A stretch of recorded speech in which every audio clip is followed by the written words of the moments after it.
Hello दोस्तों, इस video में हम देखेंगे कि बाइंग और सेलिंग में प्रोबेबिलिटी अलग-अलग क्यों होती है ऑप्शन ट्रेडिंग में। समझ लेते हैं कि जो आपको यहाँ पे डॉट दिख रहा है, ये वाला डॉट, तो इस डॉट में समझ लेते हैं कि इस डॉट से मार्केट शुरू होगा। ये डॉट है बेसिकली जहाँ पे हमारा डे ऑफ एंट्री है। तो हॉरिज़ॉन्टली आप समझ सकते हो, लेफ्ट से राइट में जाएँगे तो मार्केट आगे जा रहा होगा टाइम में, मतलब टाइम आगे ही जाता है। तो मार्केट कैसे मूव कर सकता है? मार्केट तो अलग-अलग तरह से मूव कर सकता है। डे ऑफ एंट्री होगा तो we will have to set up some expiry. ये जो वर्टिकल लाइन दिख रही है आपको, ये एक्सपायरी की लाइन है। मतलब लेफ्ट से राइट तक जाने में शायद 1 वीक लग रहा होगा, तो इन दोनों के डिफरेंस को हम 1 हफ्ता मान सकते हैं, चलो, ठीक है? तो ये एक्सपायरी होगी। अभी मार्केट एक तो धड़ाधड़ नीचे आ सकता है, मतलब बहुत तेज़ी से नीचे आ सकता है, एंट्री से लेके एक्सपायरी तक। या फिर बहुत स्लोली वो नीचे आ सकता है। बहुत धड़ाधड़ नहीं, थोड़ा-सा नीचे आ जाएगा। या फिर थोड़ा-सा ऊपर-नीचे कर कर के वहीं के वहीं रहेगा, जहाँ पे ओरिजिनली स्टार्ट हुआ था, उसी लेवल्स पे वो स्टार्ट हो गया, उसी लेवल पे एंड हो गया, सॉरी। उसके बाद थोड़ा धीरे-धीरे ऊपर भी जा सकता है, या फिर बहुत तेज़ी से ऊपर जा सकता है। इन पाँचों सिनेरियोज़ से हमें ट्रेडिंग को हैंडल करना पड़ता है। मतलब हमें तो पता नहीं होता कि कहाँ जाएगा मार्केट। तो व्यू कैसे होता है लोगों का, पुट बायर्स का, कॉल बायर्स का, कॉल सेलर्स का, पुट सेलर्स का, वो यहाँ से समझ लेते हैं और फिर समझेंगे कि प्रोबेबिलिटी कैसे इम्पैक्ट करती है। यहाँ पे देख लो कि ये जो बहुत तेजी से ऊपर जाने वाली जो लाइन है, ऐसे लाइंस में कॉल बायर प्रॉफिट कमाता है। कॉल बायर को ये बोलना होता है कि मार्केट एक लेवल के ऊपर पक्के से पक्का बहुत तेजी से जाएगा और तभी जाके उसका प्रॉफिट बनता है। तो कॉल बाइंग इसलिए मैंने सिर्फ ऊपरी वाली लाइन में लिखा है, ना कि मैंने ये जो धीरे-धीरे ऊपर जाने वाली जो ग्रीन लाइन है, वहाँ पे भी मैंने कॉल बाइंग के लिए नहीं लिखा है, क्योंकि कॉल बायर सिर्फ़ और सिर्फ़ बहुत मोमेंटम से जब चीज़ें आगे जाएँगी तब कमाता है। ऐसे ही जो पुट बाय करने वाला इंसान होता है, वो बहुत तेज़ी से जब मार्केट नीचे जाता है, तभी कमाता है।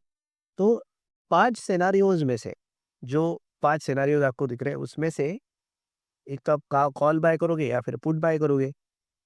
उन 5 में से आपको सिर्फ़ एक सिनेरियो में प्रॉफ़िट होने का चांस होता है, ठीक है?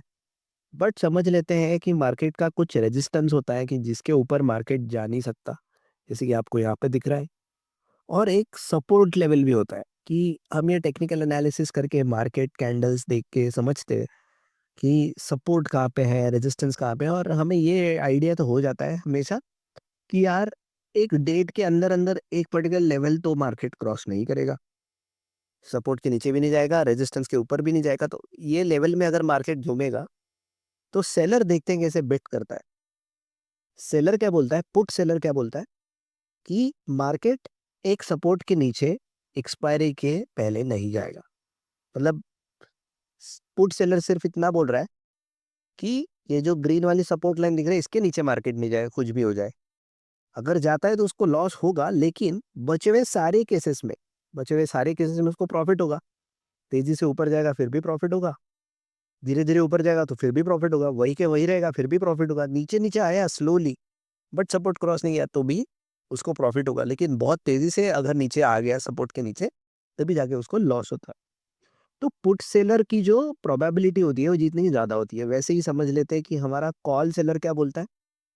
कॉल सेलर बोलता है कि भाई रेजिस्टेंस के नीचे नहीं आएगा मार्केट, एक ऊपरी लेवल के ऊपर तो नहीं जाएगा एक्सपायरी के अंदर अंदर। सिमिलर एक्सप्लेनेशन रहेगा, बाकी सारे सिनारियोज में उसको प्रॉफिट होगा, नीचे जल्दी नीचे आने में, स्लोली नीचे जाने में, वही के वही रहने में, स्लोली ऊपर जाने में। बस कॉल बाय जहाँ पे होगा, कॉल सेलर का लॉस तभी होगा जब कॉल बायर का प्रॉफिट होगा। तो जब कॉल बायर जीतेगा तभी कॉल सेलर हारेगा। तो यहाँ से हम समझ लेते हैं कि कॉल सेलर की और पुट सेलर की जीतने की प्रोबेबिलिटी बहुत है, क्योंकि वो सिर्फ इतना बोल रहे हैं कि यार कुछ लेवल्स क्रॉस नहीं होंगी। बल्कि बायर्स को, कॉल और पुट बायर्स को बहुत स्पेसिफिक चीज बोलनी पड़ती है कि बहुत तेजी से एक लेवल एक डेट के अंदर अंदर मार्केट क्रॉस करेगा।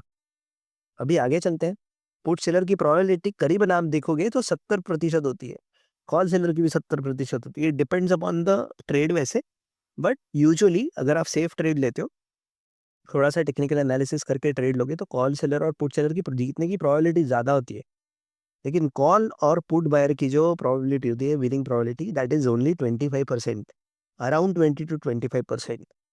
बिकॉज उनको बहुत स्पेसिफिक चीज उनको बोलनी होती है और उनका सही होने के लिए उनको बहुत ज़्यादा स्किल भी चाहिए।